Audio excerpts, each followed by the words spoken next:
15 August અને 26મી જાન્યુઆરી નજીક આવતાની સાથે જ બધા નેતાઓ પોતાના ઇન્સ્ટાગ્રામ, વોટ્સઅપ અને ફેસબુકના ડિસ્પ્લે પ્રોફાઇલ પર તિરંગો લહેરાવી દેતા હોય છે. સરકાર દ્વારા પણ એવી જાહેરાત કરવામાં આવી છે કે 9 ઓગસ્ટ થી 15 ઓગસ્ટ સુધી હર ઘર તિરંગા, એટલે કે દરેક ઘરે તિરંગો લહેરાવો.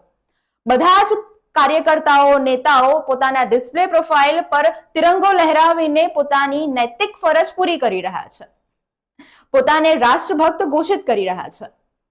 આપણને સ્વતંત્રતા અપાવવા માટે ના જાણે કેટલાય સ્વતંત્રતા સેનાનીઓએ પોતાના જીવ ગુમાવ્યા અને આપણને આ અમૂલ્ય આઝાદી પ્રાપ્ત થઈ. ત્યારે દેશનો એક ભાગ દુઃખી હોય અને બીજો ભાગ ખુશી મનાવતો હોય છે. આપના નેતાઓ જ્યારે દેશનો એક ભાગ દુઃખી હોય છે ત્યારે ખુશી મનાવતા હોય છે અને પોતાને દેશભક્ત કહેતા હોય છે.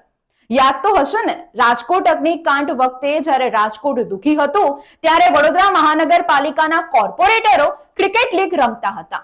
સમજાય તો ઠીક છે, બાકી તો ભારત માતાની જય અને જય હિન્દ.